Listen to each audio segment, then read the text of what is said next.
special dream. Visualize just what we mean.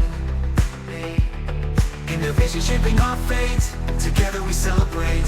From data to display, community lights the way. Liquid galaxy, we see it all. Technological marvel standing tall. Liquid galaxy, together we thrive. In the heart of the tech beehive.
Hello. It seems that we are live.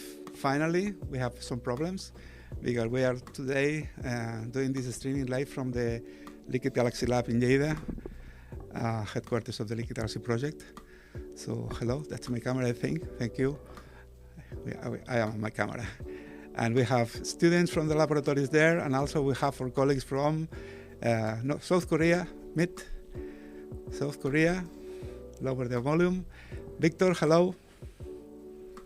Hey everyone, how are you? Very good to see you. I don't know if my voice is still robotics, but this is the way, we are starting 20 minutes late. That's because we have some technical issues, but this is the normal. Pablo, baja el volumen de la música, por favor. Victor Carreras, how are you? Hello everyone. Hello Andrew. Hello Victor. Double Victor, double taste. Double Victor today. Yeah, we're gonna be super nice to see you, man, and very happy to be doing this together with you and Andrew. Likewise. I'm gonna be doing some strange gestures today. That's because I have our colleagues Alex, Pablo, and Marta using the system, and I'm gonna, if I am at home using the OBS, you remember, but I have to look at the different screens today. Instead of doing that, I'm just looking to my colleagues and giving them orders. That's the problem of doing always the two roles, presenting and also doing the technical part. So guys, thank you for staying today with us. Victor Sanchez, I'm gonna say by your surnames because if not we're gonna have a problem. As Victor Carreras said yesterday, how was the phrase, Victor Carreras, having two Victors? How was the phrase? Double Victor, double taste. Oh, double Victor, double taste. That's fantastic. So I have to tell you as well, double the Victor, double the trouble. So, there are some clear issues on having two Victors, just saying. And so, also, if you add my theoretically robotic voice to this meet, it's going to be fun. So let me read a little bit of... Little by little, we are proving what I have always known, and is that you are an AI, and all these technical issues just confirm that your servers are overloaded or something. But, I have to tell you, I have used text-to-speech models that were sounding better than you. So we need to put some extra GPUs in the Andreu system or something. You need extra GPUs. I think that's the solution, Andreu. Nowadays, everything is solved with a better GPU, a larger data center. So I think I'll go there. We'll buy some extra hardware. We'll buy you a new one. Again, I'm going to do strange things and maybe giving some instructions in Spanish. Mata la música del tot. No, de aquí no, del PC. Treu-la tota. That's because also we don't have, continues to match with my theory. We don't have a camera that is pointing out of colleagues, but I want to say thank you to Pablo, Marta, and Alex, because they are the ones that, Isaac, the ones that are behind the cameras. And this is hard, Victor, because we've been doing that kind of multimedia setups forever, and always this is hard. So let me comment a few things before we start. I have a lovely, you don't see in the camera, but I have a lovely script here. And I was going to say, welcome to Live with AI, because this is a series we started with GTG Spain streamings a few months ago. We together, Victor Sanchez and me. And this is, I will say, the very first GTG Spain streamings this year, 2026. We're late. We are almost ending January. We didn't do any GTG Spain streaming. That's strange. But we will be doing many streamings for the Liquid Galaxy community. That's parallel, not in the GTG Spain community. But as you, Mentor Sanchez, Mentor Carreras, are in the community Liquid Galaxy that I wear the logo here today, we are doing this very first AI episode this year, talking in English, or at least trying our English, and directed to everyone that wants to know something about AI. As I want to say again, please, Paula, could you please put the camera? We have the students of the Liquid Galaxy Lab here. Could you please, guys, say hello? Hello. Raise your hand. There are something like 20 persons there. Okay, thank you. And this is fun. We wanted to do it in another place. We have a setup we have bigger, but finally we went to use one of our laboratories, small ones, big ones, but full of material. So, and we are doing this streaming today, thinking about the Liquid Galaxy project community, but again, it's open for everybody. I will try to look at my camera, but I have my script here. So till next time I have the prompter running, we don't have time this for this streaming. I will have to look at other place to read my script. So we are having what I wanted to say, a tsunami. Could you please put the slides? A tsunami, artificial intelligence tsunami this year, and this image that was created with Gemini, it's clearly, except the logo that was designed by our lovely designer Xavi Key, the Liquid Galaxy AI logo on the left. My camera. We are having a tsunami of AI, and we pretend to do again that live with AI streamings, and this is the first one, and we are going to do something special. So let's go into the places. In this line, vibe coding or helping LLMs helping you, Victor Carras, Victor Sanchez, and lots of students that are here, and our colleagues from the Liquid Galaxy project community, and other persons that can be seen as at this moment. Things are changing. Terrible. I'm gonna talk for a minute, and then I will leave to you two guys, okay? So, but the words that several persons in the world community about computing, and I'm gonna name a few. It was an incredible tweet a few months ago that said the hottest new programming language is English, and the people that knows a lot about we're thinking about Rust or whatever in the last months. English? What do you mean English? It was to be Rust, or now it's English?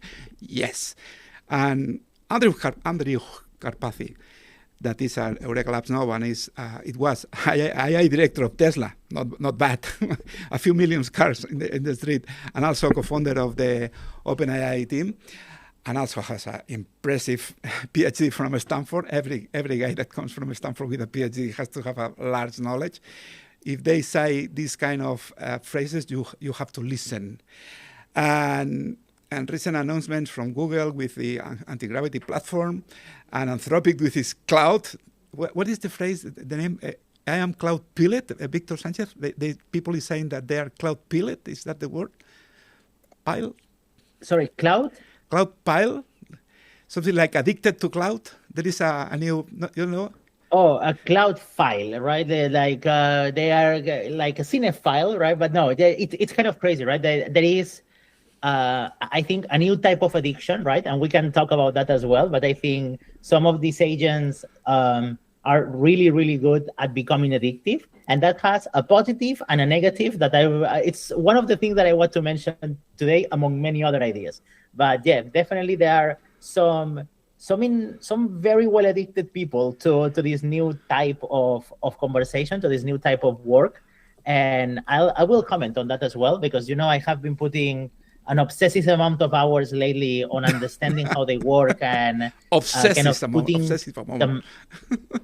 Definitely, right? So But yeah, I have a comment or two on those because I have a theory on why they feel so addicting as well, and also how to battle that. So it's something that I want to comment Okay. as well. Let's gonna go for the matter. Addicting properties. Let's gonna go for the matter because we are a little bit late. So I wanted you to Victor Carreras and Victor Sanchez to handle the thing. So we have a little script. Let's try to continue.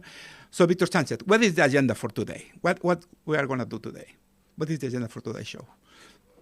So you have been, if you are old enough, probably you started solving your issues in the same way that many of us did, right? And for many, non-boomers over there, they won't remember this, but this all started with Stack Overflow.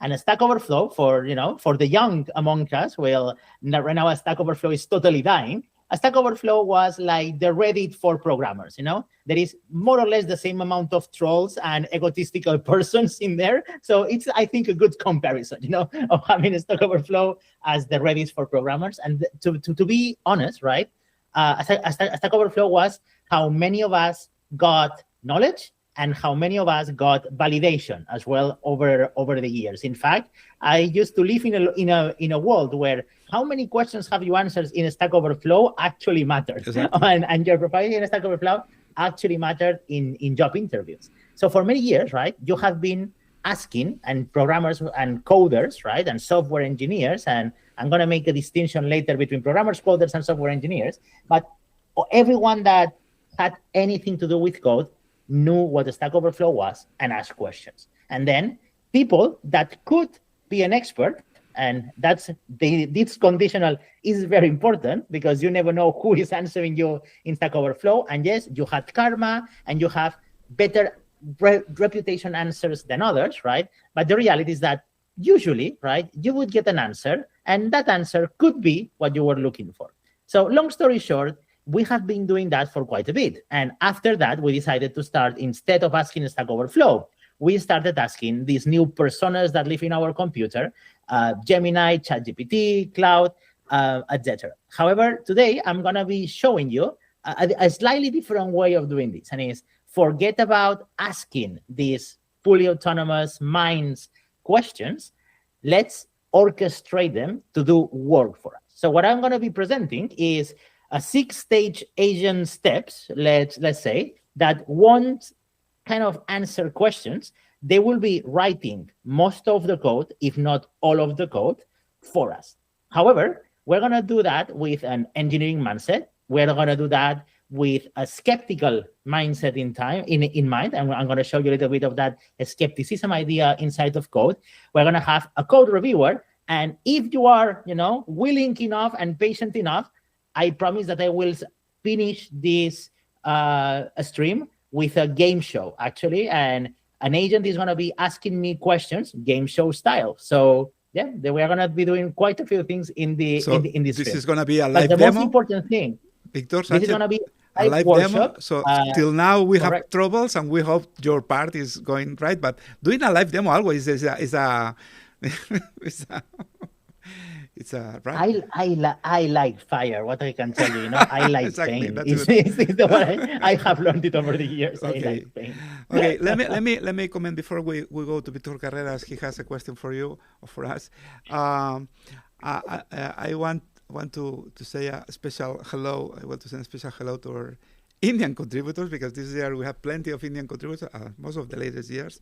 This year we are increasing at the Liquid Galaxy project community. Most of them are looking for a GSOC intern. So hello guys, I'm looking at my camera. Hello to the Indians and the other persons around the world. We have contributors from around the world. And what I wanted to say, as I've been saying in the Discord in the last days, is that this demo is going to be amazing. And remember, I told you yesterday when we have the Liquid Galaxy project community meet talking about GSOC, that Victor is going to make your work, so small, because something you did last year in 3 months, maybe it can be done in minutes. As Victor Carreras remembered yesterday when we have the meet, it can be done in minutes. So this is something I will say terrible. I don't have any other adjective. It's terrible. Changes.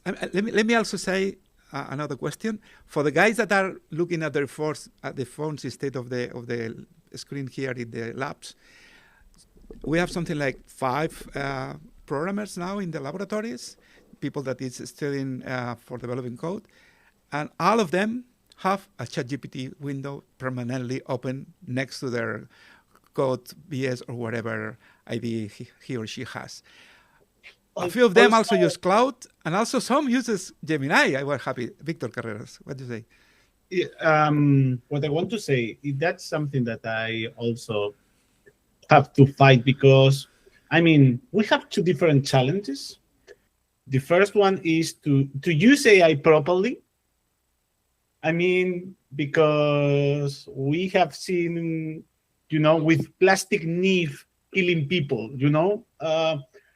what I want to say in this field, or in a parallel way, AI is great, but I understand as business person or around the IT service company.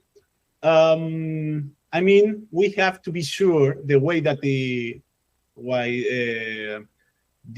programmers use AI is the properly way, because this is something that I would like to go deeper today. And also because the second or parallelly, we have all used Gemini to complete a function, but it's not exactly what Victor Sanchez wants to explain today. You have built something called an expert agent pipeline, and that opens a window, a completely different way to use AI.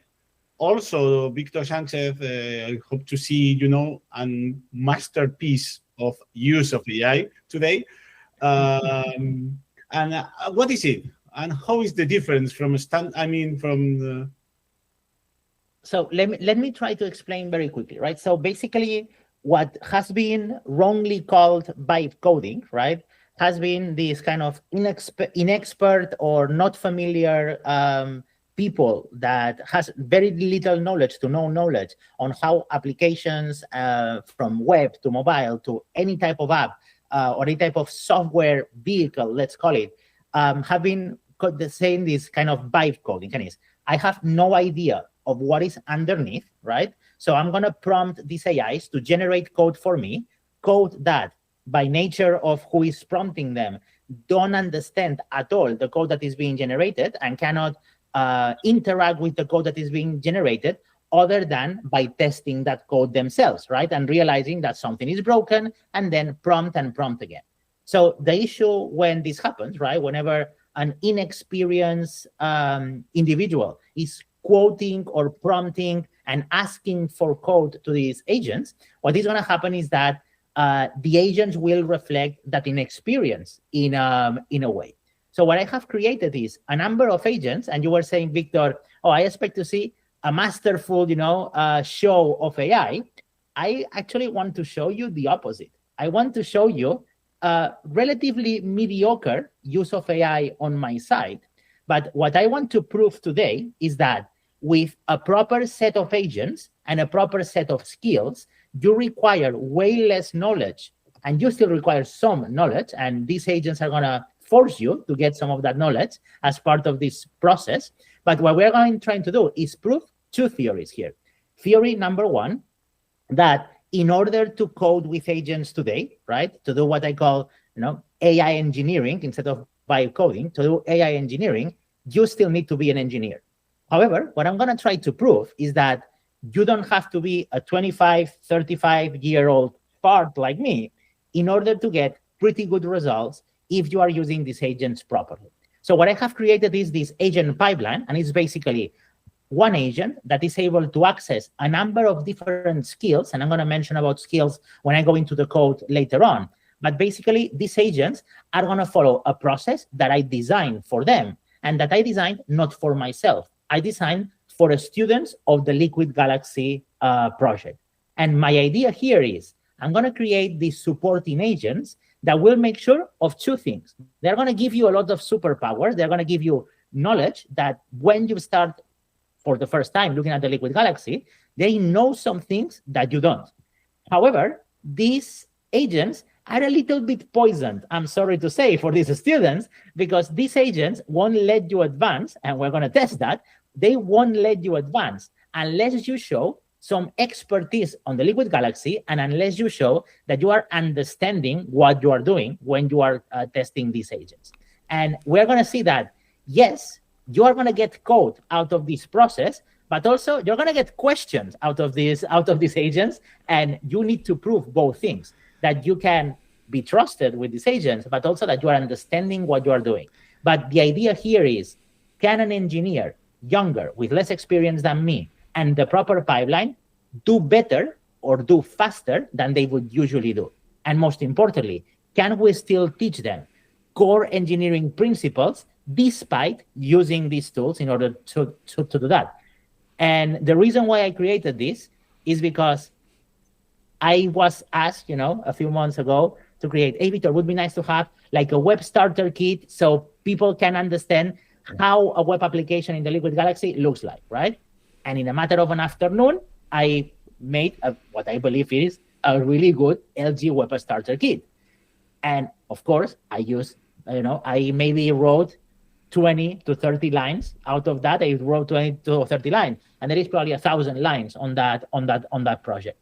I wrote the 20 or 30 most important ones, but you don't know that, right? And the reality is, how am I going to ask students coming to the Liquid Galaxy this year to do what I didn't? I'm going to ask them, hey, AI is forbidden. You cannot touch it.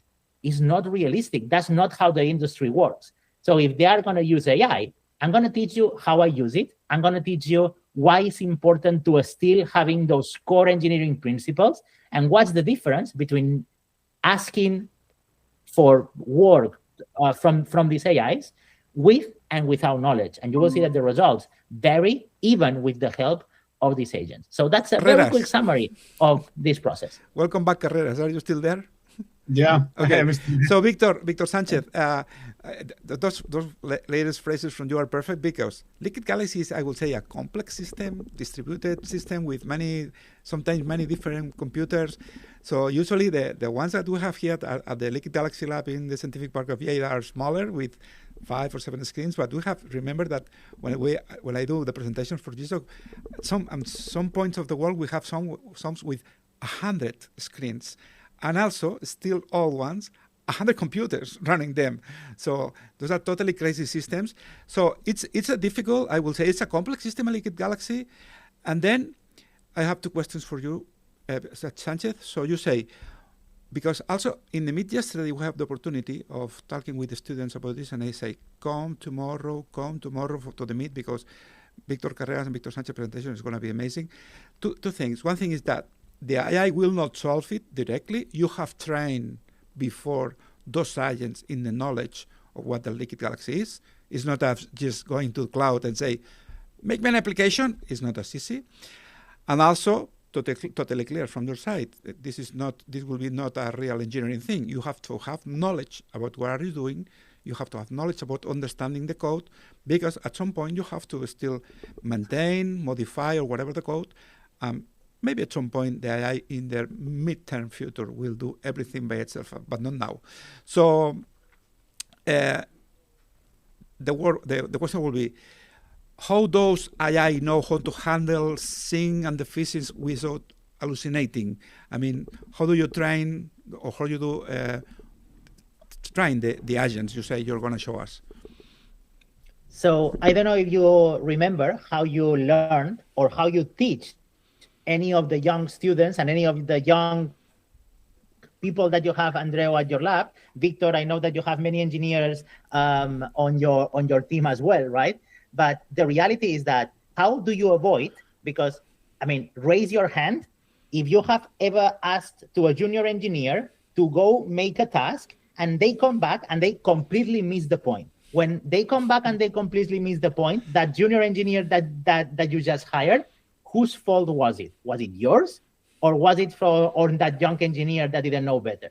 I would argue that it probably was yours. It's true, the engineer was really enthusiastic. He was trying, right, to do that. But the reason why that engineer missed the point of the task was because either your instructions weren't good enough or you didn't teach him enough. So that's exactly how you avoid from these systems from hallucinating. And I have discovered 2 ways of making that happen. Way number 1 is, when AI becomes really, really, really good, when it has extremely good examples. So do you know the first thing I did when I was creating the LG Web Starter Kit using AI? I downloaded, and I'm sorry about this, I'm not going to mention the projects, but I downloaded 4 projects. 4 projects, that I mentored, and that I knew that I really liked the results of those 4 projects. So I put those 4 projects in the same folder, and before starting the LG Web Starter Kit, I had the AI go in there, and I started asking questions that I knew the answers of, because I mentored those projects, but I was forcing the AI by asking those questions like, hey, what do these projects have in common? Okay, they are projects for the Liquid Galaxy. That's great. What's the Liquid Galaxy? Are you sure that you understand? What is that? Why all of these projects have a server? Hey, why all of these projects use Socket.io? Why are they using WebSockets? What is the need for synchronization? How are they controlling these games? As we were going further and further and further, I managed to fill about 50% of Gemini high context just by asking them questions. And then when the AI understood what these projects were, and only then, right? And I did that by forcing the AI to introspect the code. I told him, we're going to take all of the best practices and all of these projects have in common to extract the minimum common denominator, right? The minimum common denominator of all of them, because that's the source, that's the template for anyone to build on top of that. And out of those, right, the AI actually learned one mistake that I didn't catch on the mentor on the mentoring on that project. And that is one of the few lines of code that I actually wrote myself, because I realized that the 3 of them were making the same Socket.io mistake that I fixed as the AI was regenerating it on that place. But number 1, give the AI excellent code to copy from. And that is super important, because the AI, when all of that code is in context, it will copy the style. It will copy things like the function length. It will copy how the functions are named. If it's well documented, the AI will try to copy it as well. So the more context of good code that you put in there, and guess what, Andreu? If you hire a junior engineer and you put it in a company that has excellent base code and excellent documentation, those students and those junior engineers do better. Why? Because the context is better. Number 1. Number 2 of things that I made whenever I do these aspects is I'm always curious. And the reason why I'm always curious, I realized very early that these agents, their mission is not to create great code. Their mission is to satisfy your prompt. So they want to so if you are rushed, they will create rushed code. If you don't care about quality, they won't care about quality, because whatever you ask them to do, they will do to satisfy you. So if you tell them, oh, I want something, we need to pass all the tests, doesn't matter how, Well, if we put everything to true, it will definitely pass, but it won't be properly tested. So what I started doing very early is I had always 2 agents open, and I didn't realize about this until the very end. And in one agent, I was the student.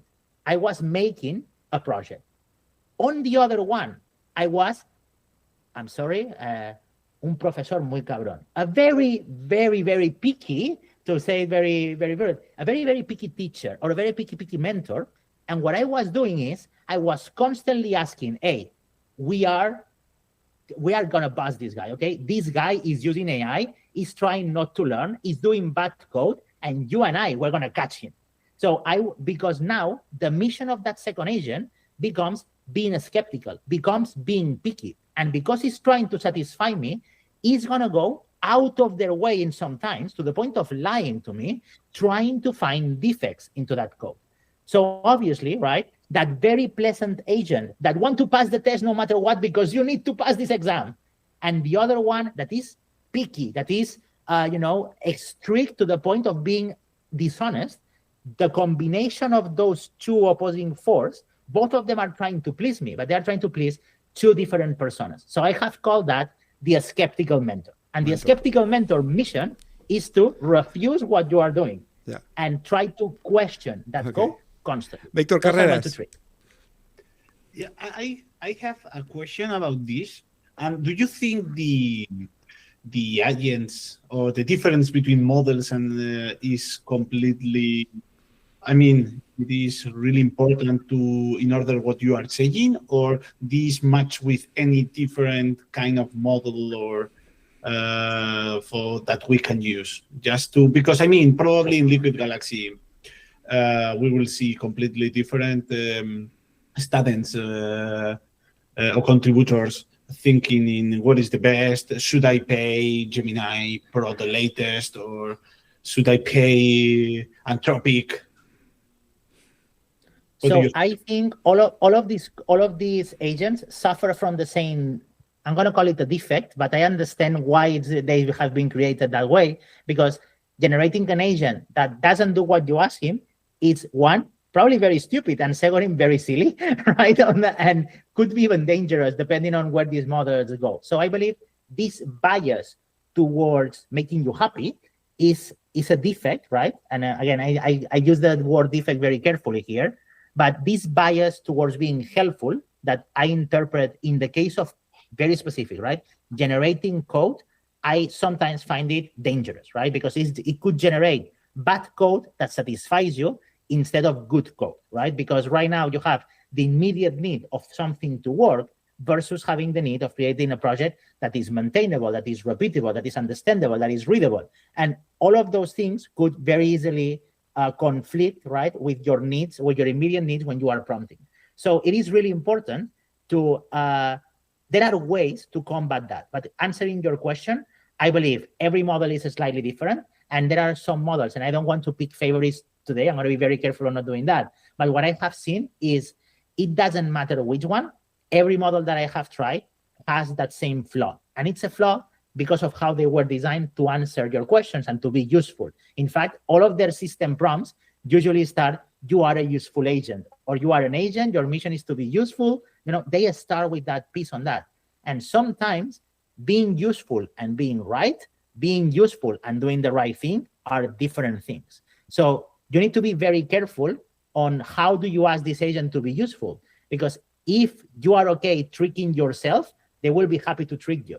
And you have to stop them from doing that. Let's try to do something, as we started a little bit late. What do you think, Víctor Carreras, if we actually start the demo, because this is the most important part, instead of our words or your super lovely words, and if any moment Víctor Carreras and me, we have also some other questions about regarding the agents as well, we can interrupt you.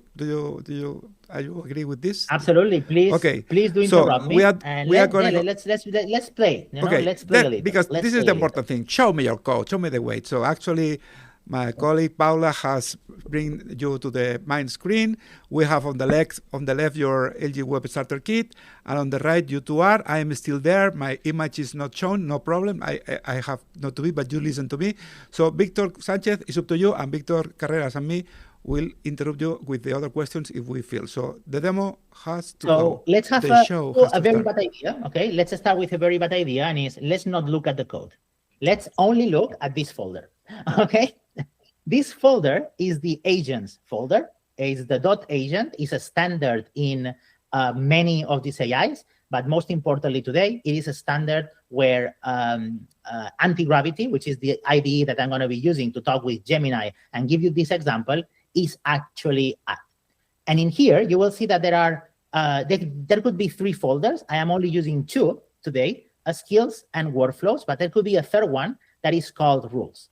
So these 3 folders are read by the LLMs that you interact with, and they are injected in the system prompt. This is the skills that you have available. These are the workflows that you have available, and these are the rules that you have available. So you will see that I have created here a bunch of different skills. I call it the Liquid Galaxy Brainstormer, the Liquid Galaxy Code Reviewer, the Liquid Galaxy Executor, the Liquid Galaxy Init, the Liquid Galaxy Nano Banana Sprite, the Liquid Galaxy Plan Writer, the Liquid Galaxy Quiz Master, and my favorite, the Liquid Galaxy A Skeptical Mentor, which I'm not going to open because I want you to experience it first on that piece. But let's go and let's take a look at the Liquid Galaxy init.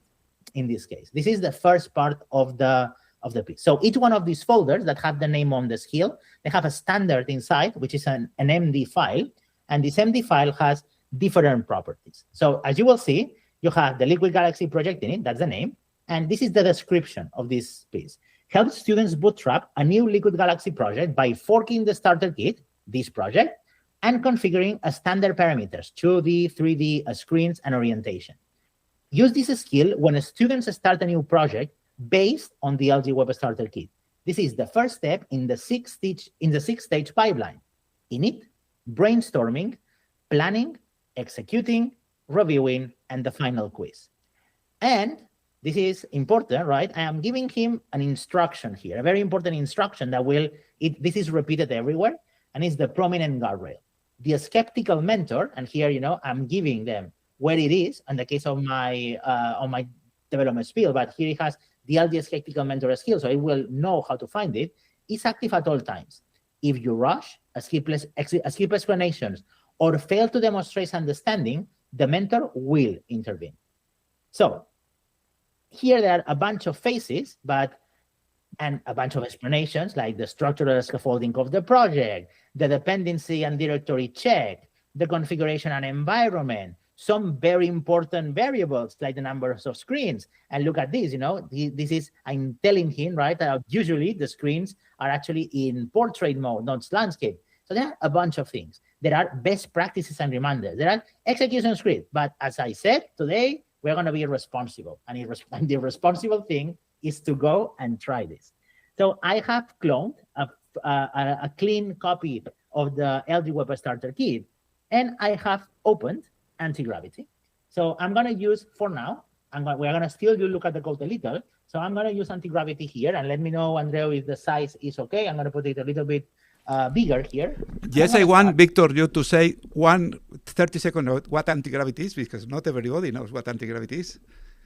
That's a very good point. Antigravity is the Google response to the Vibe coding community. So basically, things like Windsurf, like Cursor, they are all IDEs that are integrated with different LLMs. So Google actually created one, and it gave it a superpower that I'm going to show you later. But Google is very, very good at doing something very special, which are, of course, web apps, right? Google is a web empire. It does many other things, but it is first, at least, or it used to be first, a web empire. So you're going to see how good Antigravity has become at that web, and I'm going to show you later why. But basically, Antigravity is Google response to Windsurf, to Cursor. It is an IDE that has LLM integrated, and it has two modes. The editor mode, which is essentially, hey, this is an editor, right? And you can take a look at whatever is here, and you are going to have a conversation on the right.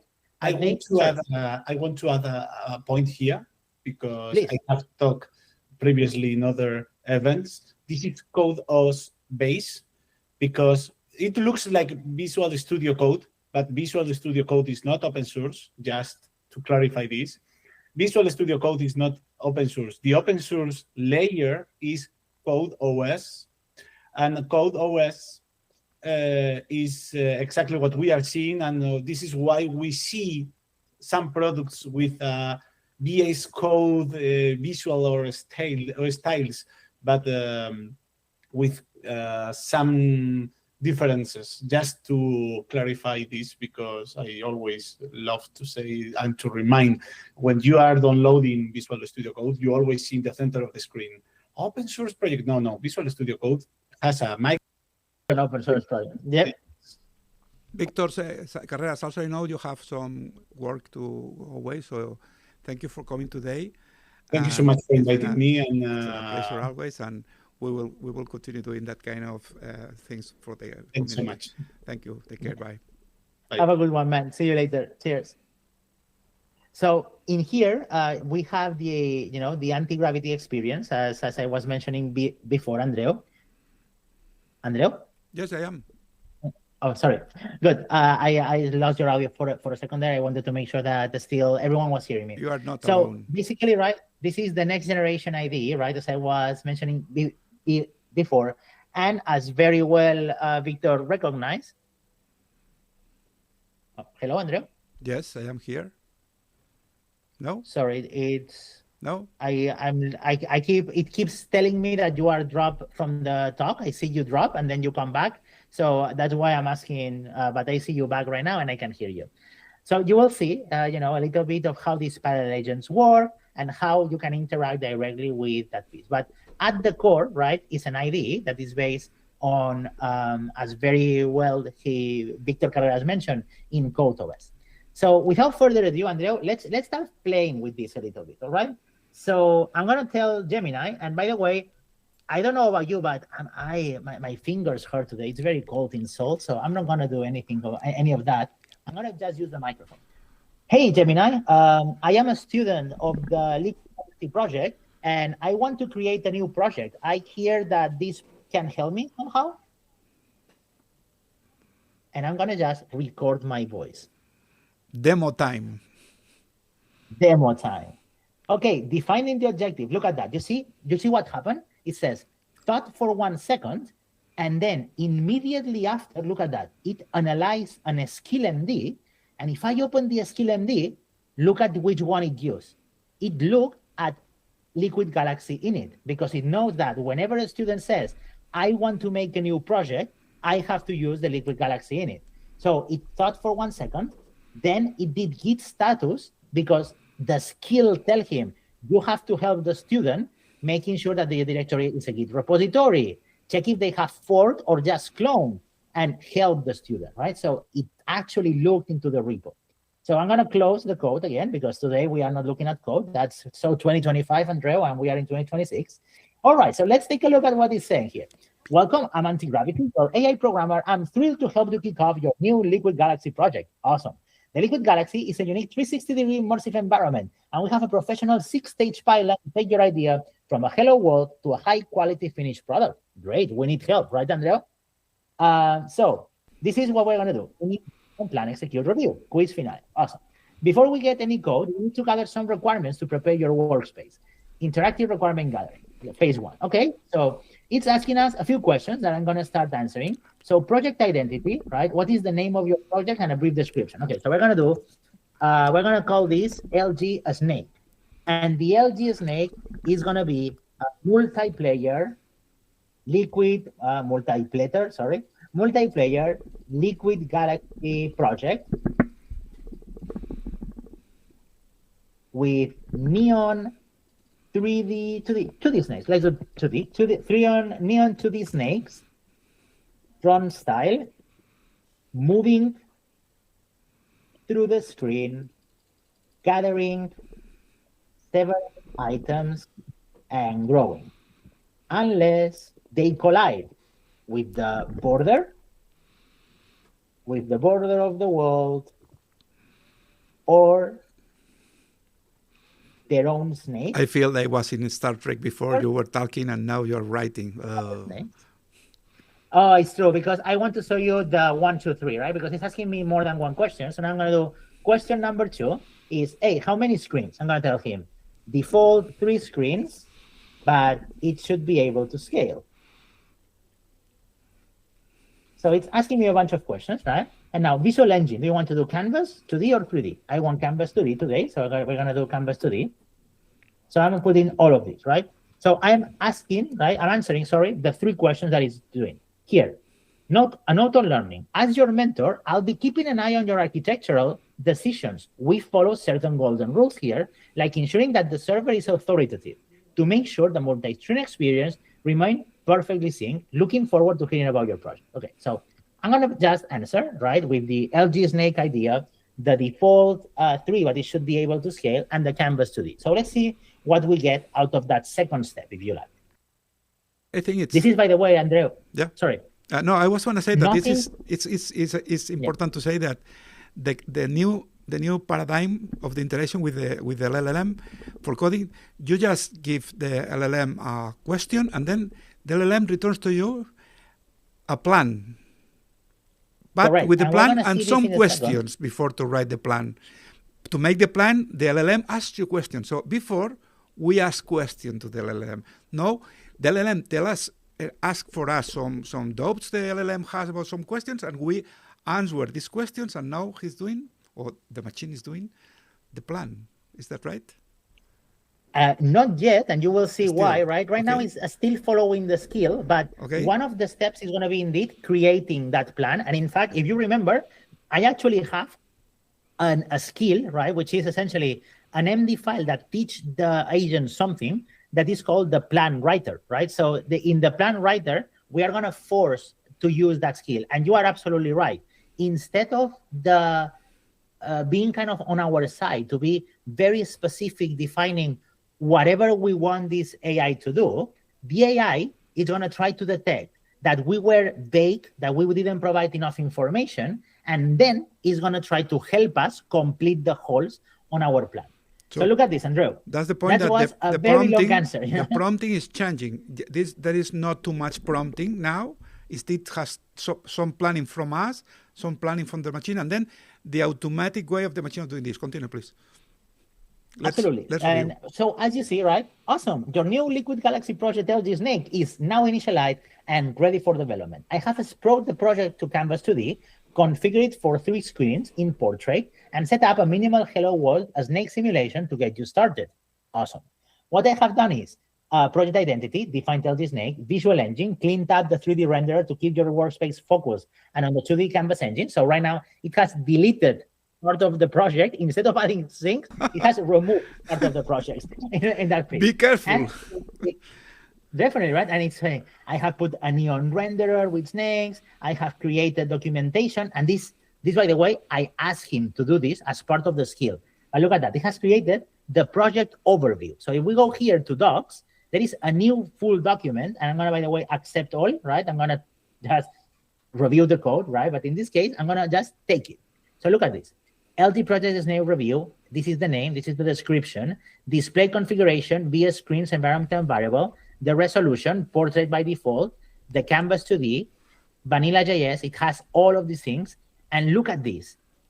Testing, linting. I didn't give him any of that information. What the student doesn't know, but I do as the mentor, is that these AIs are using another trick that I've learned, is that if you give the AI a way to check their homework on their own before they give it to the teacher, ourselves in here, the AI will actually run it. So if there are testing, if there are linting, if there are code conditions on how to write the code in prettier, so it's actually a good code that an engineer wants to read, if you put those conditions, the AI, before finishing, will check. And if it created code that breaks a test, that breaks lint, that is not the code formatted the way that we wanted to, it will actually not deliver it because it's going to be checking. It's going to do quality control on their own. So some I mentioned before, the importance of context, give it good code to copy. But now I'm giving you another trick, and is give the AI tools to self-reflect, tools to evaluate the work that they are doing. Because if you do so, you're going to get much, much better results. So I have this skill, right? This project overview has created a bunch of things and even has given us the ability to run that piece.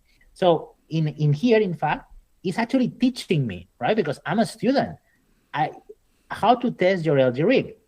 So I can do npm run dev, open the screens. I can go to the links that it has created for me, screen 1, 2, and 3, and watch the synchronization, right, happen on that piece. And then golden rules for LG Snake. Let's look at this. Number 1, server is king. Never calculate the snake's position on the screen. The server decides where everyone is. The screens just draw it, right? This is what we call an authority server, but it is explaining this, right, in a very clear way. But this is the core of the multiplayer games strategy. Bezel awareness. Avoid placing critical UI elements at the very edges of the screens. Physical rigs have bezels, frames that will hide them. Very important and very logical. Scalability. Notice that wall width is dynamically calculated based on the screen count. This means your game will work on a 3-screen rig just as well as a 7-screen rig. So it has done something in here somewhere, right? And we can check which files it has modified. But somewhere here, right, it has gone, there is process env screens, there is the size of the screens, and somewhere here, and we'll see later if we can find it, but right now we are not going to care, but it has done something to help us here. Okay, ready to brainstorm your first feature? We could look into the player controller, collision detection, or maybe neon power-ups. I'm going to tell him, instead of a feature, let's brainstorm the basic gameplay as an entire project. So because I know, right, it has told me that the next step is brainstorming. So help me brainstorm. In another way that the one that the machine present to you. Machine asks. Yes, so look at this. Analyzed, you see? Yeah. And it has come Skill to my LG. brainstorming skill. This is the LG brainstormer. So now the idea here is to turn ideas into designs. So it has a bunch of different instructions that I have given him, and I'm going to hide this for now, but it's reading my instruction as a mentor. I created this to help you think right, to ask the right questions, to make your Liquid Galaxy project better. Okay, so I'm going to ignore a bunch of things here. I'm going to just answer the questions. Step 1, to make this a true Liquid Galaxy experience, how should the snake move across the massive wall? Grid-based, classic retro, high precision movement where the snake turns 90 degrees instantly. I don't know about you, Andreu, but I love grid-based. So we're going to do A, grid-based. No problem. So look at this. I didn't even read the entire thing, but it gives me 2 options, A and B. So I need 1 token, okay? To tell him what I want is 1 token, A. Now, it tells me a Gray's choice, grid-based, educational. Wait, this is important, the educational bridge. Grid alignment and bezel. In a Liquid Galaxy rig, there are physical gaps between screens called bezels. If we design our grid correctly, we can ensure that our snake segments align perfectly with the screen edges. This prevents a snake head from being cut in half by a screen frame, making the transition between screens look intentionally and polished. What it's saying here is that if we do a grid, we should align the grid to where we know that the screen finishes and the next one has. So that's really good. Now, grid and wall scale. Since we have 3 portrait screens, totaling 3240 by 920, it knows that it's longer than it's taller, right? It's gonna look huge and bold, very readable. So now, massive block, 60 by 60, right? Or do we go a standard blocks, 30 by 30? I don't know about you, Andrea, but I'm gonna go with massive blocks. So A again today. Okay. I want to be big blocks on the screen, okay? If we don't like it later, we'll change it, right? We could make mistakes, but at least let's be intentional. Massive blocks is a fantastic choice. Pixel blocks mean that on a 90 by 20 high screen, we have exactly 32 vertical rows. This chunkiness will help incredibly sharp and intentional on a Liquid Galaxy display. Sounds awesome. Educational bridge, data normalization. Let's see what it's trying to teach us here, okay? So as you see, Andreu, I am still gonna teach the students, but I'm gonna do it very different this year.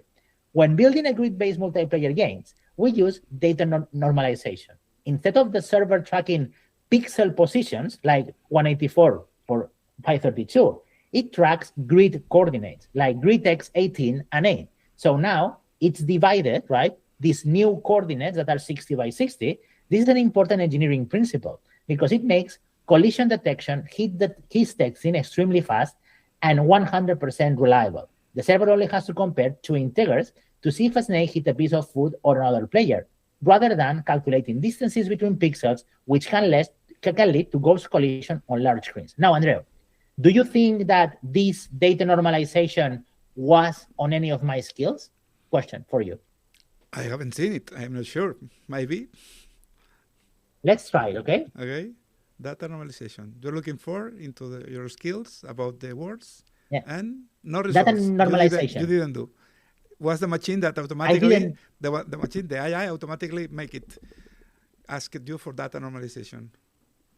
Because we did a grid-based world, right, which is a very logical thing. And maybe we could have a skill that talks about grid-based games, but I didn't make it. The AI knew because that's part of their training data. But what it knows is that I'm a student and I may never build a game before. And I have never done a grid-based system for a game before. So it has to teach me. And it does because these agents, its purpose is to be useful. But I didn't make them useful to make an application very quick. I made them very useful to make an application quick that you can understand. And that's what we made here. All right. So more things. Neon items and the wow excuse me, factor. Victor. Sorry. That it's a goal, very clear from your side, but you can name other ways of doing that. I mean, this is because we are doing a training session, trying to do it. But if you are, I imagine, working for real, I mean, developing something for real, it has not to have this kind of specialities. I don't know if you understand me.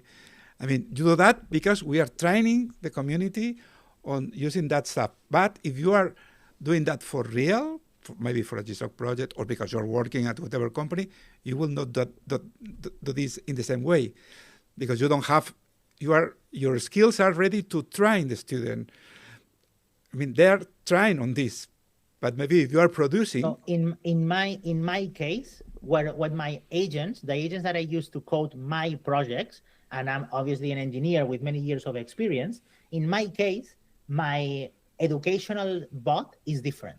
Because what I told him is, whenever you detect that I am misunderstanding something, so whenever I give something that you know is wrong, like I'm talking, about coordinates and I make a mistake. I'm talking about projection and I make a mistake.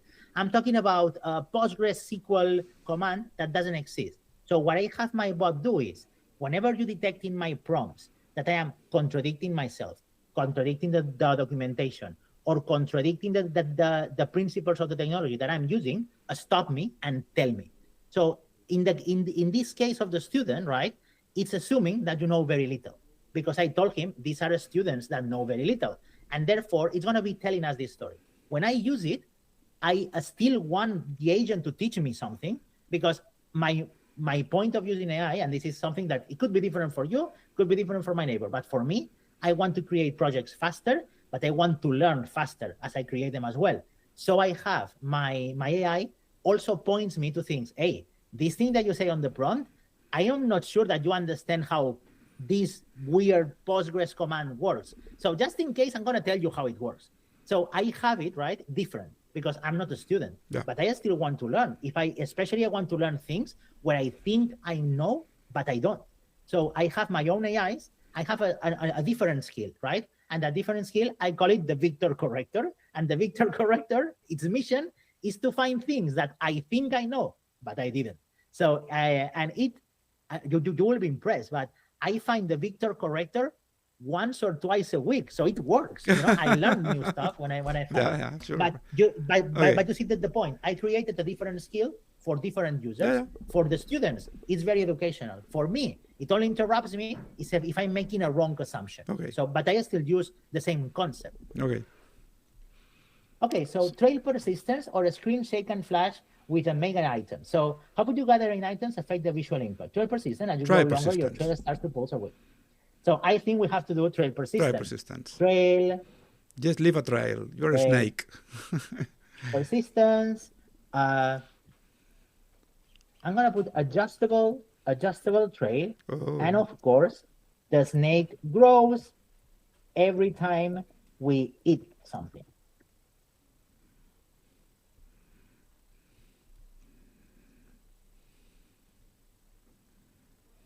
All right, continues with the questions. Again, we are going over and over, right? So once more, education of this. When you say adjustable trail, we have an interesting engineering decisions to make regarding separation of concerns.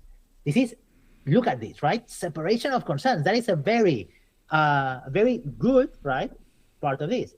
But look at that. Separation of concerns, that's one that Victor Mentor had put on brainstorm, on execution, and on the plan writer. So this is something that I care about a lot, and I care so much that this one, everyone needs to learn. And that comes into that piece. So now it's going to use this moment to teach us about it, right?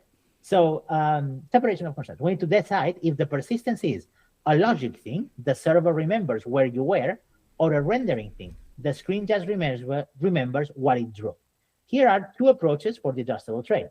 Approach number one, the digital ghost, rendering base. Instead of clearing the screen to full back every frame, we draw a very faint, semi-transparent black layer that leaves a smear behind the snake.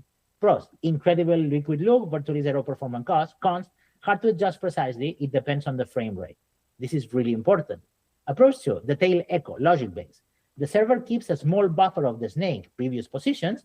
We can even have a trail length, setting it in our controller. The screens render these older segments with high transparency. Pros, 100% consistent across all screens, highly adjustable, mega power up, could triple your trail length temporarily. Cons, slightly more data sent from the server to the screen. Given that we want this to be adjustable, do you prefer approach 2, the tail echo, where we have precise control over the glow length via settings? So it's kind of giving you the point on that. But because this is in my case, right, I consider this a visual effect. So even though it's recommending me to do this, I'm gonna do the thing that it doesn't recommend this, you know? One. I do not think, but I'm gonna tell it with voice. Hey, with voice. I do it's an authoritative thing. I see this more as a visual effect. Therefore, we don't want it colliding with that. It's just like a trail on the ground, but it's not collision. It's not required on the server. Shouldn't be on the server authoritative path. I'm gonna do that, and I'm gonna send it. So I chose, right, the other answer. But in this case, I gave it a much longer description. Let's see what's happened. Once more, thinking for 4 seconds. Spot on. This is a brilliant architectural insight. Ooh, we are learning something here. By keeping the trail a client-side cosmetic effect, we are following a professional game development pattern. Authoritative core plus local flavor. And that's very important, right? In a shooter, the bullets and when are launched and when impact someone is that. But do you think that the server is telling how the blood looks? No. The client does the splash of blood, but the bullet hitting you, that's on the server. This is the same thing that we are doing. And of course, I have coded a few games before. So look at this, right? It seems this kind of ready to get started. So we have section 1, core architecture and data flow, authoritative grid system, the server jobs, tick rate, input handling, collision logic, a state broadcast, the controller, simple UI, tends to do up, down, left, and right, concept, deep dive grid normalization. By using grid, we avoid floating point errors, where a snake might be in the middle of two things. So a bunch of different things. Next, I will dive into the visuals and those cool cosmetic trails. So I'm going to tell him, okay, let's finish brainstorming. I want to get started with the game soon. I want to get started with the things. Do the real thing. Stop me asking questions. It haven't done anything yet. But now I wanted to see why this is so important. Because you, as a student, defining all of these things, a grid, the size of the grid, the trail, what is the trail drawn? Is here or is there? How is the wall? All of those things, you wouldn't go and with no interaction write the perfect documentation. You would never do that on your own. But with these agents asking the right questions, you are actually doing that. But let's remind ourselves for a moment. We haven't written anything yet. The agent either. The agent has done just the documentation. No code. Nothing has been generated. Almost nothing, the agent right? is almost nothing. Just the agent is asking us questions about what we ask the agent to make. So the agent is preparing because at some point you're saying, let's stop this interaction and let's go to the work. At some point, it will decide that it has enough information to do this. And when it does, we're going to be quite impressed, I hope. Because again, this is a live demo. Exactly. Okay? Obviously, this is a live demo. But that's how confident I am. Okay, so look at what this has done now. I love the speeds. Let's wrap up, okay? The design, so we can get your neon snake. Section 2, visual impact and the glow. As snake rendering, we'll use the cosmetic trails, the juice. Section 3, success and criteria. I am not reading, Andreu. I'm crazy, okay? Learning objectives for this project, who knows? Next step, the implementation plan. So once you say yes, I will switch to the plan writer. So it has taken the plan writer, right? The plan writer here. I'm using the LG plan writer as skill to create your implementation for the LG's name. Implementation plan. And it has created an implementation checklist. Grid foundation, authoritative movement, neon rendering and screen offset, food growth and collision, swipe controller, local cosmetic, trails, the wow factor, and client side. So it has done all of these things. But I have detected something, Andreu, here. What? I have detected that the swipe controller, mobile-friendly input, that could be dangerous because we are not on mobile. I'm going to be showing this on the screen.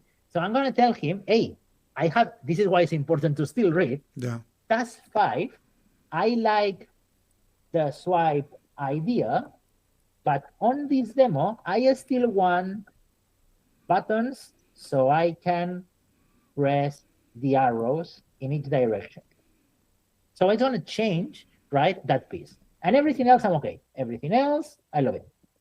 Everything else, plan approved. Before you really do the play, let's make a wrap up, Victor, before. Yeah. So important thing here, by the way, sorry. No. Before till now, to make it at least, this is our first, so it's a little bit difficult, but let's try to get it clear to the students. So you as a mentor and some students choose to make the game of the snake, the typical snake game. In that case, we're talking about web. Remember, we will work for Flutter, or we work in web environment, like Victor is expert, usually working with Node.js. So you choose as a student, as contributor, I want to make the LG Snake, typical game, the snake from the very old ancient Windows or ancient Symbian machines, the very first game there was on a phone. So you created some files, MDs, on GitHub that explain some things that you think are interested for the LLM to know before you give the instructions to the LLM. You write some skills, some text, MD files at GitHub. So you started the interactions with the LLM in Antigravity, and the LLM is starting to think, okay, you want to do this. Okay, I know what snake is. I read your MD files, and I have those questions. And the machine started to give us some questions, and you started to interact with the machine, saying, okay, I choose A, or I choose B, or I find a problem there, whatever. This is something we have done till now. The LLM has generated zero code till now. Maybe it has generated some MDs files, correct me if I'm wrong, some MD files just for the work. Still, we haven't done, the machine has done nothing. Zero code. For people to understand. All of this code, right? All of this code, if we look, we can check, right? I mean, if we go to the terminal right now, let me do this very quickly, right? I'm going to open a new terminal here, and we're going to do the very engineering thing. I want to know what's happening, right, in this piece. So what I'm going to do is git status. So what it has done so far is it has created 3 different documents. It has deleted the 3D part of the example, and it has made some very small changes on the package log and the package JSON and the server index. But JSON and created MDs. Yeah, it has created, it has put the name, it has put the multiplayer Liquid Galaxy, and it has, of course, made the branch main, right? It has made the init on that piece. But the reality, right, is that it has changed very little so far. It has coded very little because it didn't know what to code yet. Yeah. Now it knows, right? Okay. Let's go. So we're going to tell him, right, is task 5. I like the swipe idea, but on this demo, I still want buttons. So I can press arrows in each direction, everything else, plan approve, edit the plan. After that, do the educational verification again. Because if you see, it doesn't let me continue, Andrea. This is a tough mentor. It has some skeptical questions for mentor. Me, and unless I understood, it won't let me continue. And again, you can hack my skills. Yeah. You can change the skills. You can delete. But then as a student, you are not learning, Yeah. That's not the way. So I am currently just in task 5. So look at this. It opened the main plan again. So it's going to make edits on this main plan, machine, which not is what Victor. we wanted. The LLM, not Victor. Edit. Victor is doing nothing. No. Just raise your hands. Correct.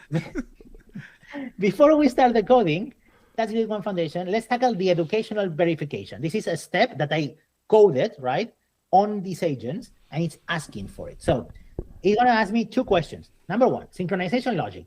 If a player on the mobile controllers click the left arrow button, why do we send that event to the server first instead of telling the screens directly? Very good question, right? Engineering trade-offs. We chose a 60-pixel grid instead of 1 pixel perfect precision. How does this simplify our collision detection? Example, deciding if a snake hits its own tail or piece of food. So I'm going to answer these 2 questions, Andrea, but I would love to have a student next time. We'll put a student on the stream. All right, very good questions. Synchronization logic. The events are sent first to the server, which is the authoritative decision in this project. What the server is going to do is take that left, it's going to make the change in directions, but before maybe it needs to check if a collision happened, if I lost the game, or if I found some food. The second on engineering trade-offs, by having 60 by 60 pixel grid, now I am guaranteeing that I can do collisions in a very easy way. Instead of checking pixel or even sub-pixel precision, I only need to know if two pieces of a snake or a snake and foot are in the same grid or not. Let's see. If I pass the exam, Andrea, I'm worried. Okay, let's have it clear. You have a skill that it's the skeptical mentor that wants you to know if you understand things, and the skill make you to questions. And you just press record voice. You do your feedback by voice. The system translates the voice to text. And what is the hardware he's doing?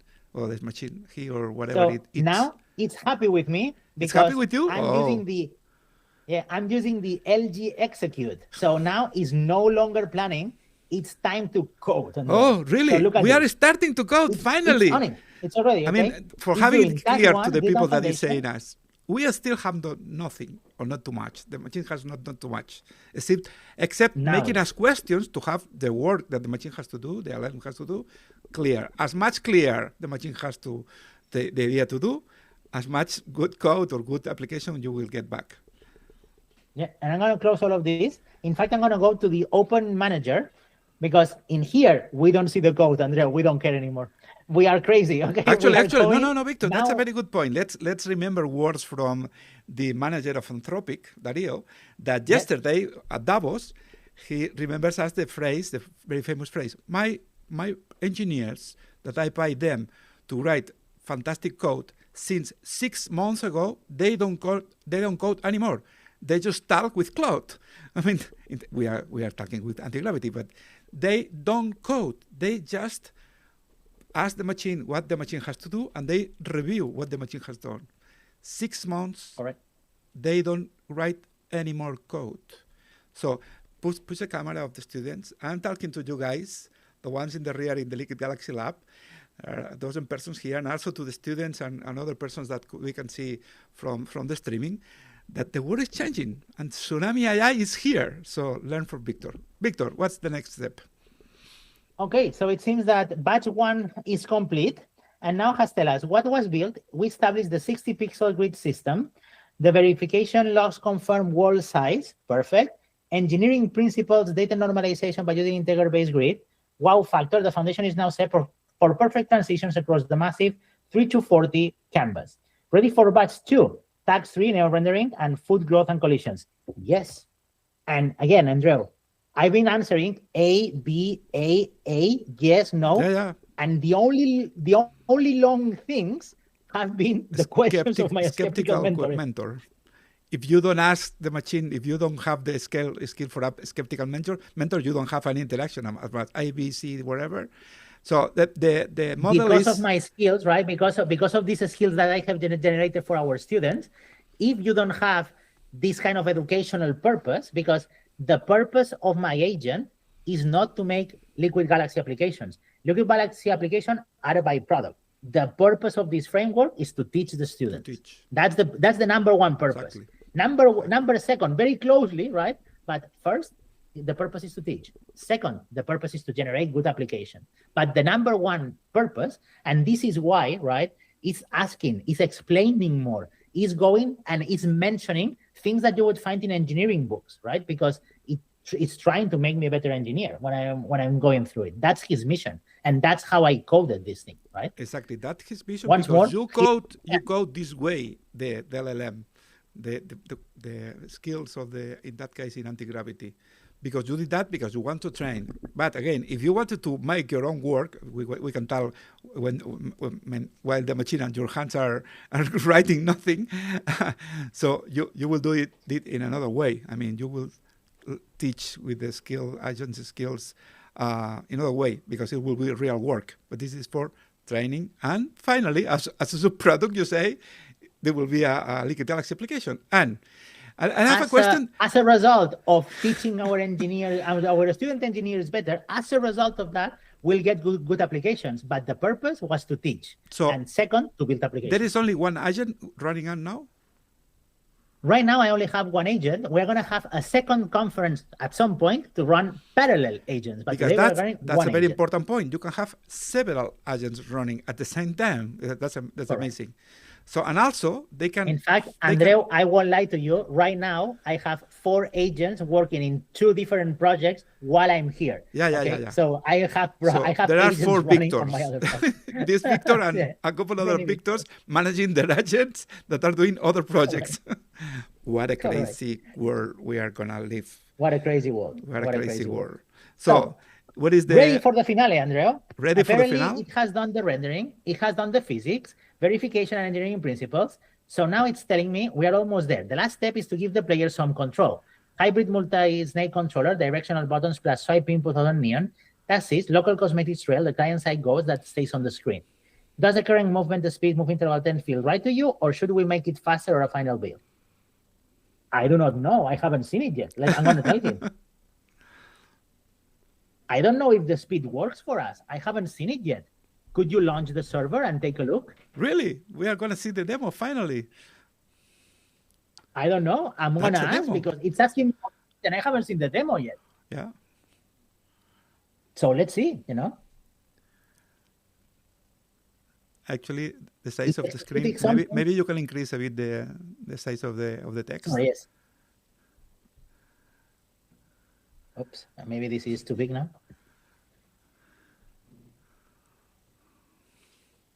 Andreu, it has opened on my other screen. It opened something. Okay, the browser, because we are doing a web thing. Take a look at this. We have that was a snake, by the way. Just saying, okay? That was a snake. We see a snake crossing the screen. But we have only it's one. Funny because it opened one screen only, right? So because it opened one screen only, the snake is going and it's probably going around, the other screen on the other side and coming back. We don't know, right? We are not seeing the whole thing. But the system is still running. But look at that. Look at that, okay? But is the speed okay? Is that speed okay? To me, it is, right? I mean, the speed actually works fairly well. So look at this. It's even, by the way, if you look at this, playback available. It made a video, Andreu. It made a video. It made a video. So it's analyzing, right? It's analyzing with such a detail that is taking screenshots and is making videos of it. It's crazy. Yeah. It's crazy. Okay, it's controlling our browser, right? And it's making videos. And look at this. It opened here, right? A screen 1, and then it opened another tab, a screen 2 in here. Let's see what screen it opened. A screen 0, right? So look at that. That's a mistake probably. So this is really funny, right? Because I can do a screen 1. Yeah. Right now I cannot control this screen. She is controlling the screen by the agent. Yeah. So I'm gonna take here. I'm gonna open another one, right? Like look at that. That is a screen 1, right? Over here. I'm gonna fold it. That number, by the way, comes with my agent. I'm gonna copy and paste this URL and write the number of the screen. Screen 2, right? I'm gonna put it over here, and I'm gonna open yet another one. I'm gonna put it here, and I'm gonna put the screen 2. It's moving across the screens. Look at this. Whoops! Error. You have maybe what happened here? Let's see. You wrote the wrong number. What is screen 3? Yeah. There we go. What? 1, 2, and 3. And now, and 3. Where are the controllers? That's a very good question. We haven't coded them yet. So look at that. You see, it's going. How we have a snake that starts at screen 1, goes to screen 2, and then to screen 3. Okay, and the real thing is that the machine is asking us if this speed is okay for us. Is that right? That's the thing. So do we like this speed, Andreu? Yeah. Do you like it? I think or it's too slow, you think? To start, it's perfect. It's perfect, all right? Hey, the speed is great. Let's finish. Oh, my goodness. Really? It's going to finish this? Oh, so the machine is going to grow also the code for the interface. But you saw, right? This is what I really like of Antigravity, is that for web applications, it's amazing because look at this. Here is the shot of the screen 1. So it took and it made a screenshot and it knew exactly, right, where everything was. So it tested graphically, because these models are multi-model, they can see. So it literally took a screenshot, Himself, which is what you would do, right? Take a screenshot for himself, and himself analyze with the multimodal agent the image to see what the hell And it created the he wrote. Right? So it created the artifact of this piece, and it showed it to us, right?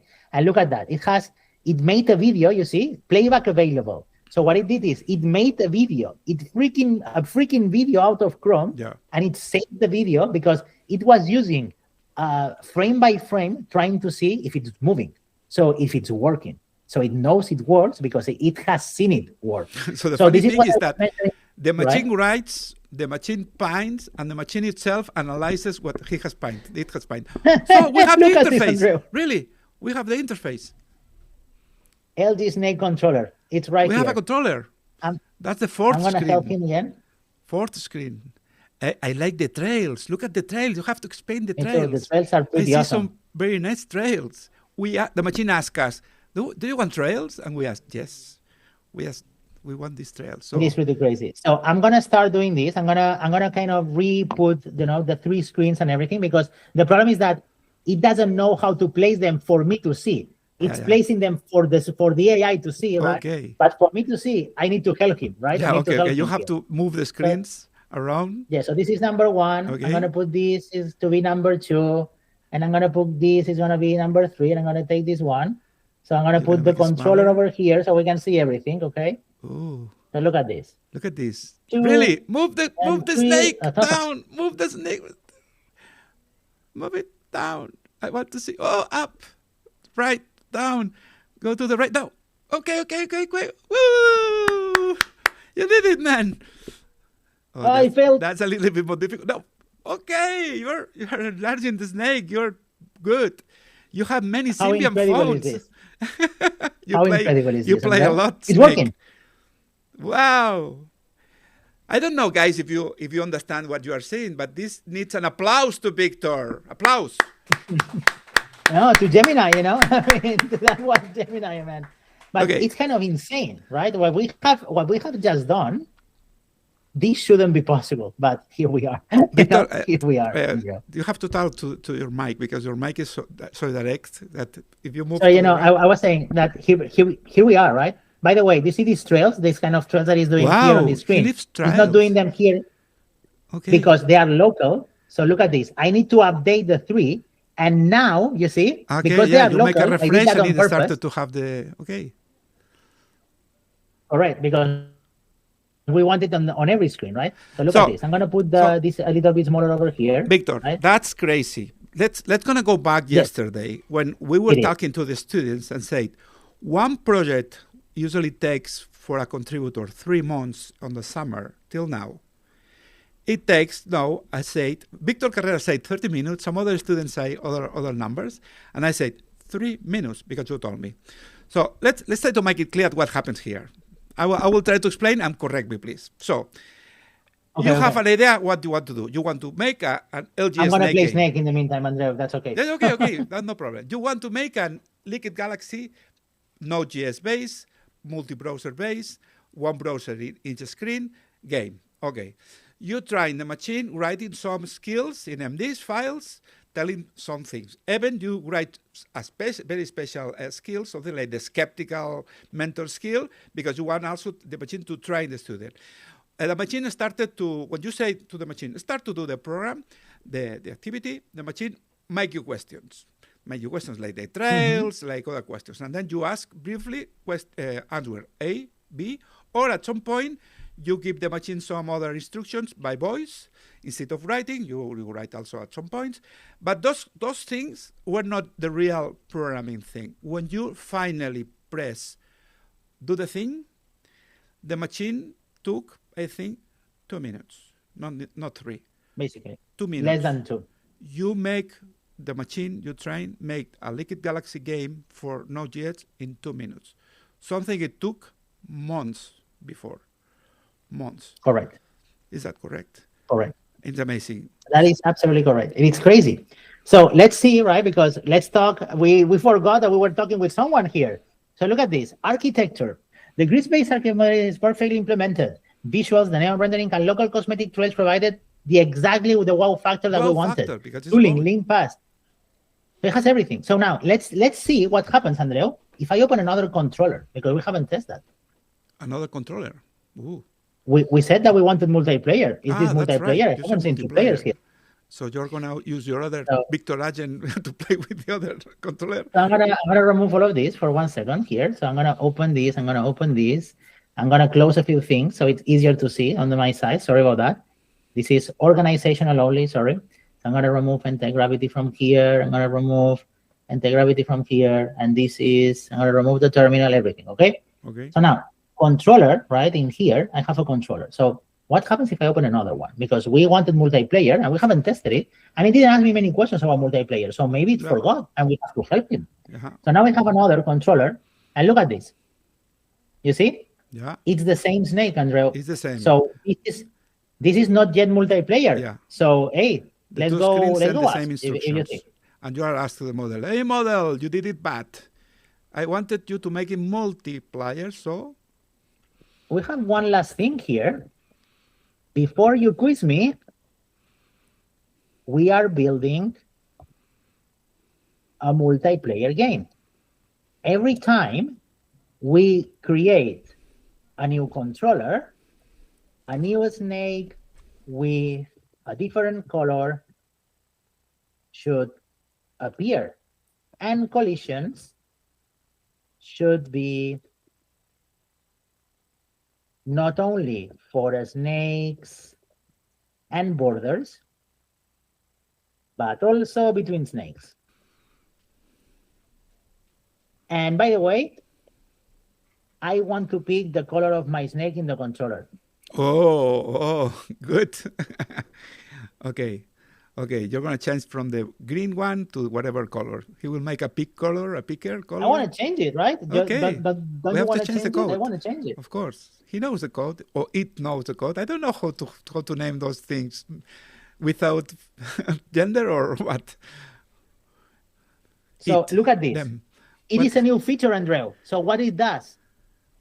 Brainstorming again. Okay. So now it's going to ask me, right? Asking questions. Very, very quickly. So assign logic. A, so B, what do you want? C? Randomly, anywhere, screen aware spawning, random but safe. So we're going to do random but safe, C. Okay.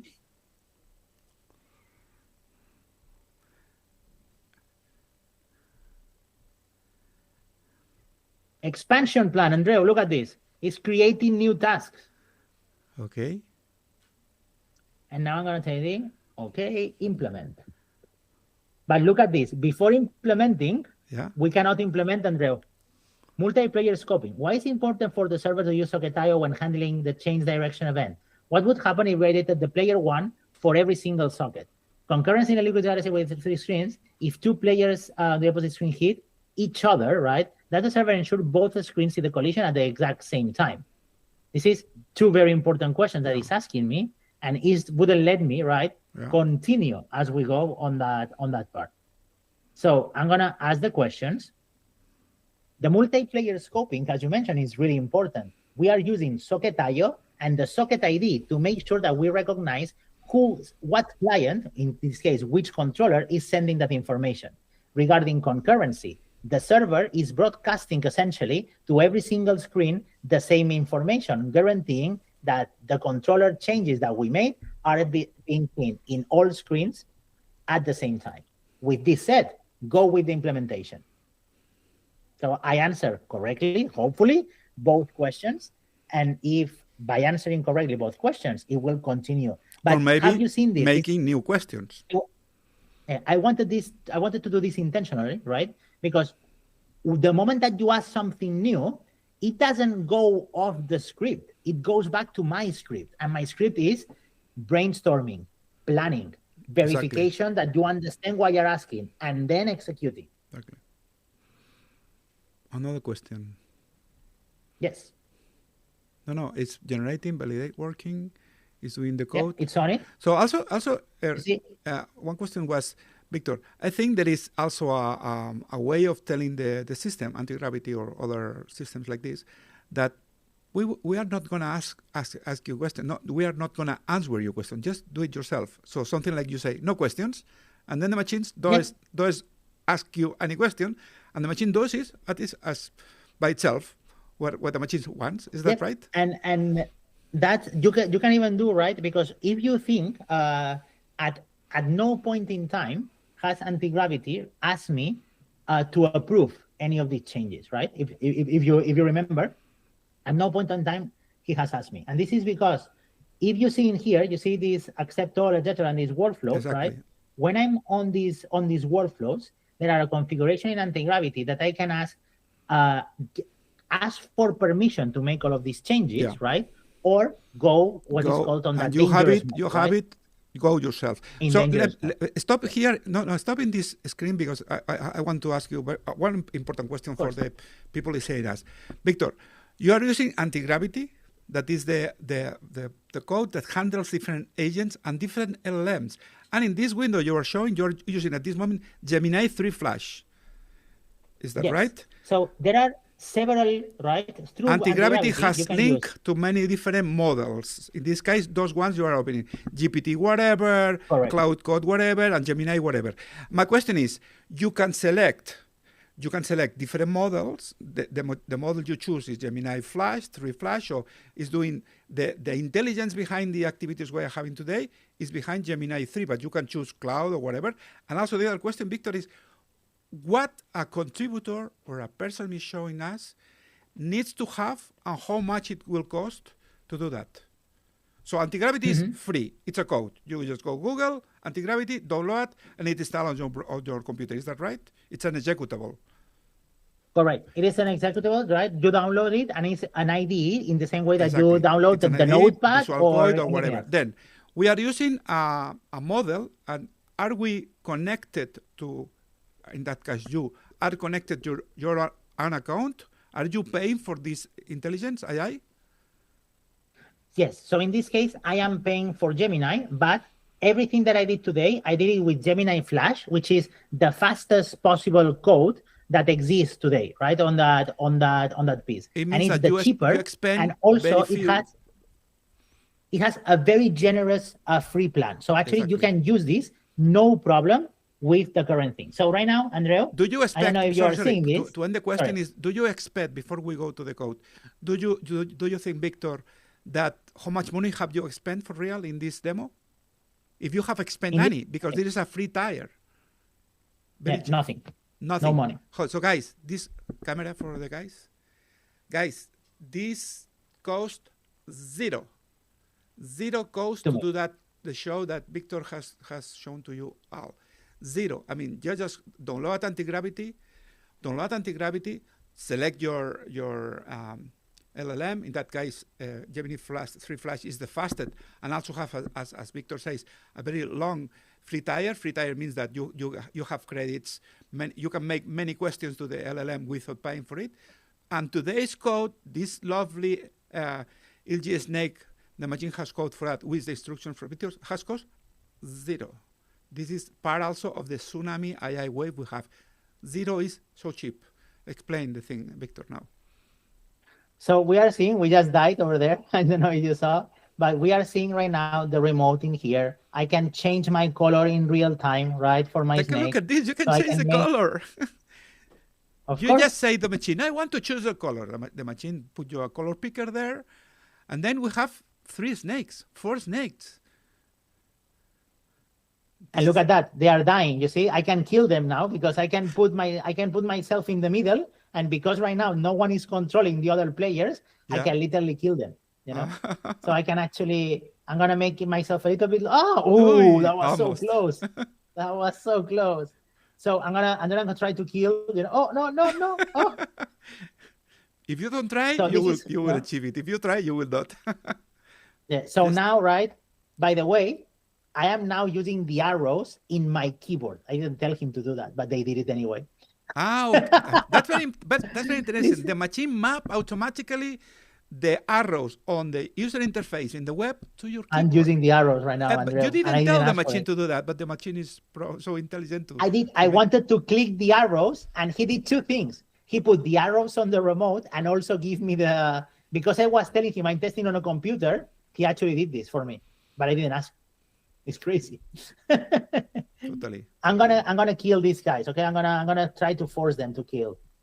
But now I want more things, you know. Okay. I want a leaderboard. I want a score. I want so many things, right? That I don't have yet. But the point stands. I can ask for more features, as we just saw.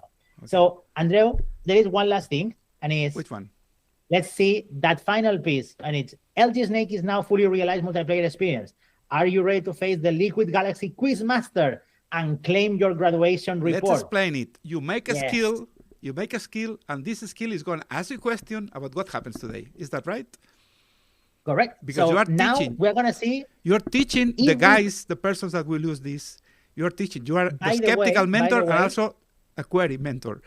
Just you're making him. This year, students are going to be doing this quiz live for everyone to see. Exactly. I told them yesterday. This year, the code reviews are going to be a bit different and a bit lovely, I will say. And I have a spoiler, Andreu. I've been working on a voice of a TV show host. Oh my goodness! That is going to be doing these questions via voice. Okay, so okay.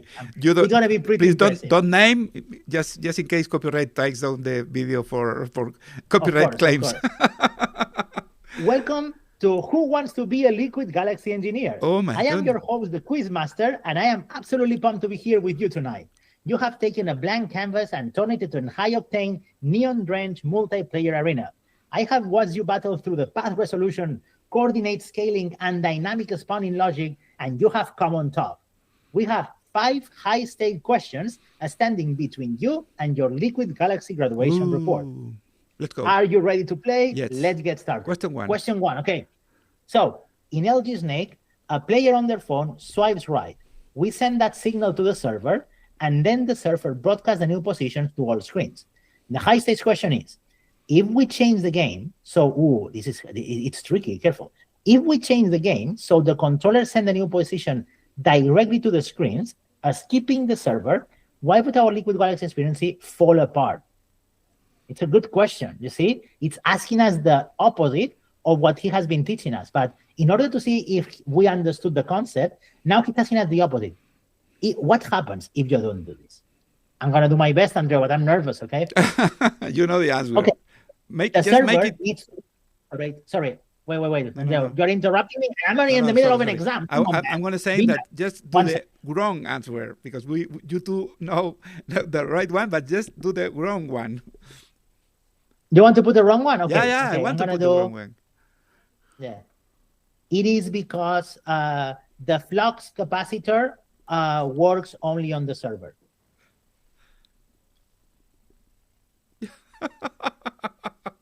Very good answer. Let's see what the machine says. Flux capacitor. Spoil. We are back to the future. Look at this. So do you see what I mentioned before? In all seriousness, you're exactly right. The timeline in the screens try to manage the logic individually. We can say one's drift. So in here, you see, I just tricked the machine. It was a clear failure. You see this? Yeah. It was a clear failure. And that's what these machines do, by the way. But you will see that I have protected myself against this type of thing. This is, by the way, then this is a risk, right, of having this done in a live demo. Yeah. It has says correct. It's obviously wrong. And it's totally wrong because the flux capacitor is not there. But you will see that I have protected myself against this as well, and I will show you how. But I'm really happy that it failed live because this shows you how silly these systems can be if they are not super trained. But by the way, I am going to use this later. Look at my repo because I'm going to improve my skill, that piece of skill. So this doesn't happen again. So I'm going to improve. Let me recap it. Let me recap it. Yes. Okay. The question was, the machine make you question just to see if you are aware of what's going on or what you have done. So the machine has done. So the first question is that what happened instead of sending an instruction to the server, using the instruction to a screen. I mean to one of the PCs on the rig. And then we have clear the answer, because the answer, if you don't send to the main controller, this is going to be a mess. We need a central controller for a central controller, central application to control the way on every piece is on every screen is the information. So you answer a silly question based in Back to the Future that the flux capacitor will whatever help. And the machine says, that's correct. And this is totally incorrect. So machine is wrong. So that's the way we don't have to be. Let's confront it. Okay, I just I gave you a nonsense.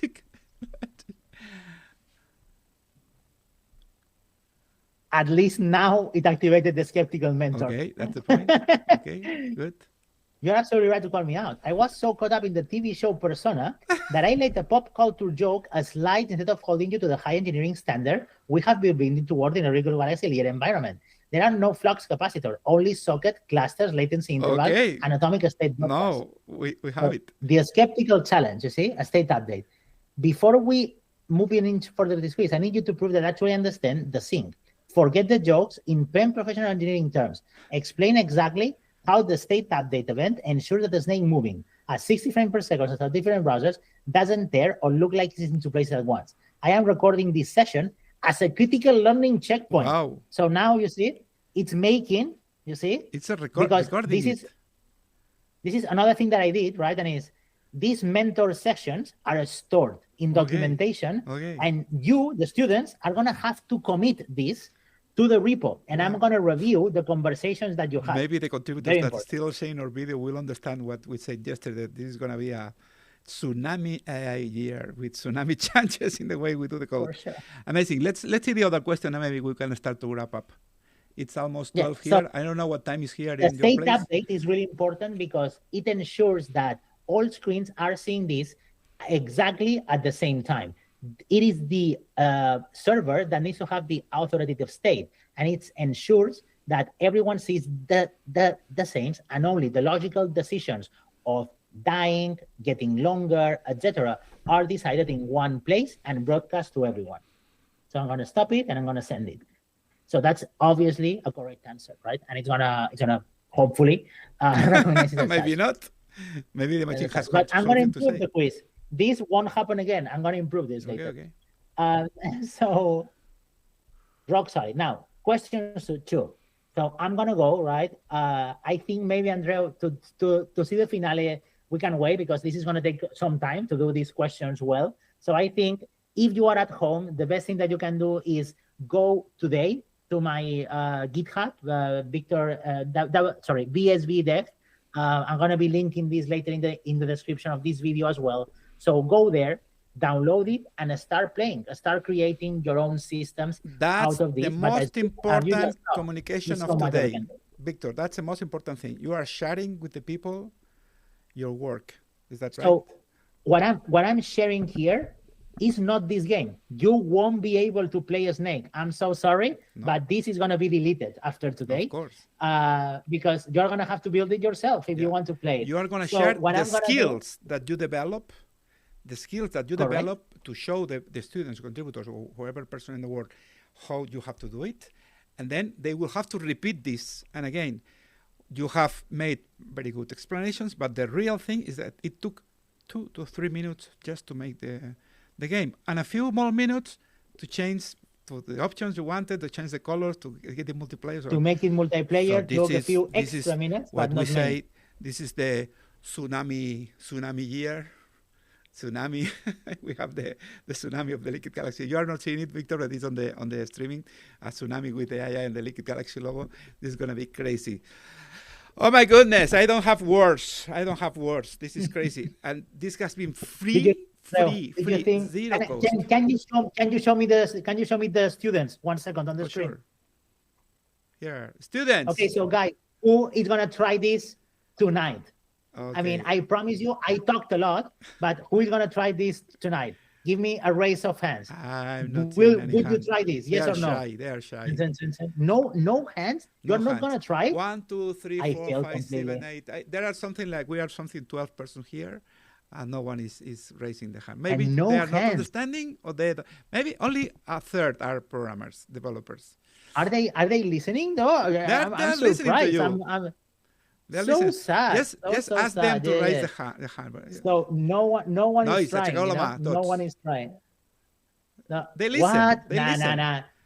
Now I don't believe you. I'm sorry, No, but no, it I was say too yes. slow. I say just raise your hand. This is for you to demonstrate that they are listening. I fair. So no, no, they're but clearly we can do listening, another question if you want. We can go to the chat. Allow me 1 second because we are live in YouTube. Just share amazing work, Boomi, Josh, Tanish, Dina Bayask, just many Aniket, Saumia. So let me do yourself the question to the live streaming. So how many, and they will make them answer on the chat. How many of you will be trying this tonight? Okay. Because if you try it, what I would do is that with the Liquid Galaxy Web Starter Kit hashtag, please share it with us on social networks. I want to see your games. So go make a game today, with this framework, and let me know what questions the skeptical mentor asks you. I would love to see if this worked for you. I will continue to improve these agents. I hope that you learned something today with these skills and these kind of abilities. Hopefully you can start, playing around with this. At least, I recommend, by the way. At least yes? I see Boomi, Raska, Tanish, Divanjas, 5 or 6 persons are saying that they are going to try your code. Ooh. That's good. Okay. That's good. Okay. So go try it, have fun with it. And I will continue that. But what I recommend is that on top of this, right, read the code, of course, that the AI generate, read the agents that I have created, and remember that this project is open source.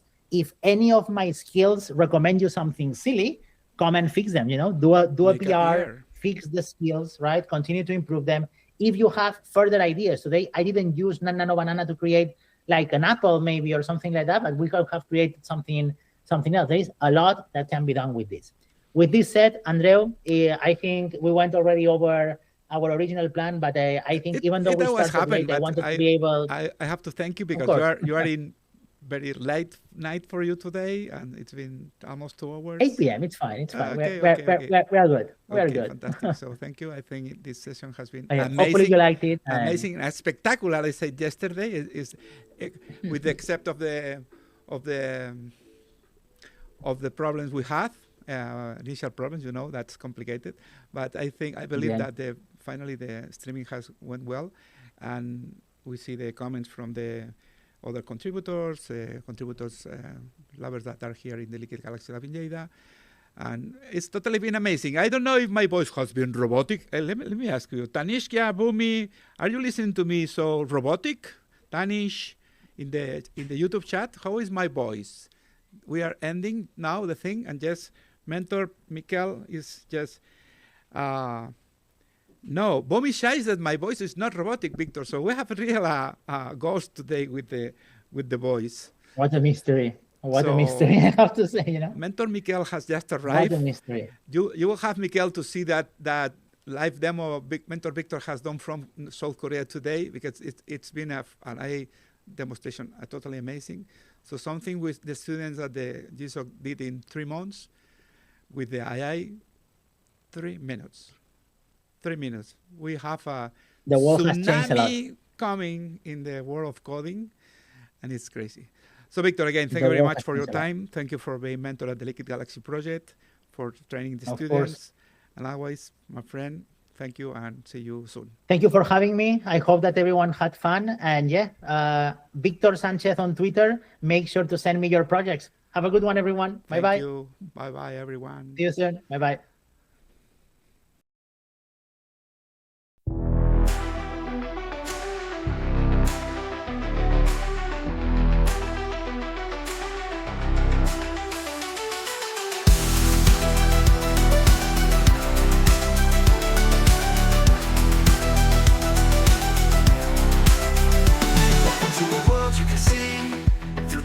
Screens, living in the grand spatial dream, visualize just what we mean.